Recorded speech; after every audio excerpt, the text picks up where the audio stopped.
నమస్తే, welcome to filmy beat. నేను మీ అనుష.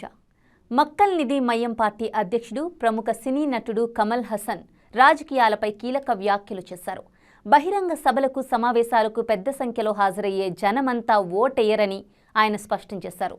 ఈ సూచన టీవీకే పార్టీ అధ్యక్షుడు విజయ్కు మాత్రమే కాకుండా అన్ని రాజకీయ నాయకులకు వర్తిస్తుందని కమల్ హాసన్ తెలిపారు. తమిళనాడులో వచ్చే ఏడాది జరగబోయే అసెంబ్లీ ఎన్నికల నేపథ్యంలో నటుడు విజయ్ నిర్వహిస్తున్న బహిరంగ సభలకు విపరీతంగా జనం వస్తున్నారు. దీనిపై రాజకీయ వర్గాల్లో భిన్నాభిప్రాయాలు వ్యక్తమవుతున్న నేపథ్యంలో విలేకరులు కమల్ హాసన్ను ఈ విషయంపై ప్రశ్నించారు.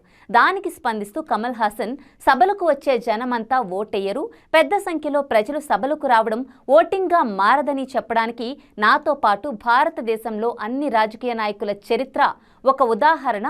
ఇది విజయ్కే కాదు, అందరికీ వర్తిస్తుంది అని కమల్ హాసన్ అన్నారు. వాస్తవానికి కమల్ హాసన్ చెప్పింది నిజమే అయినప్పటికీ అది అందరికీ వర్తించదు అనేది విజయ్ నమ్మకంగా కనిపిస్తోంది. ఎందుకంటే గతంలో అటు తమిళనాడులో ఎంజీఆర్, అలాగే ఇటు ఆంధ్రప్రదేశ్లో ఎన్టీఆర్ విషయంలో విజయ్ నమ్మినదే జరిగింది. ఇక ఆ తర్వాత కాలంలో తమిళనాడులో విజయకాంత్, ప్రకాష్ రాజ్, కమల్ హాసన్, అలాగే ఇటు తెలుగు రాష్ట్రాల్లో చిరంజీవి, పవన్ కళ్యాణ్ విషయంలో కమల్ అనుభవమే నిజమైంది.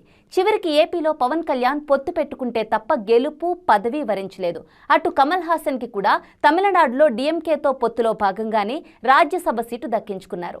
అయితే కమల్ వ్యాఖ్యలకు కౌంటర్గా 2 రోజుల క్రితం తిరువారూరులో జరిగిన ఒక సభలో విజయ్ ఇదే అంశాన్ని ప్రస్తావించారు. సభకు వచ్చే ప్రజలంతా ఓటేయరని చాలామంది అంటున్నారు, అది నిజమా అని విజయ్ సభికులకు ప్రశ్నించగా అక్కడున్న ప్రజలంతా ఏకగ్రీవంగా విజయ్ విజయ్ అని నినాదాలు చేశారు. దీంతో వారు పరోక్షంగా విజయ్కు ఓటు వేస్తారని సూచించినట్లయింది.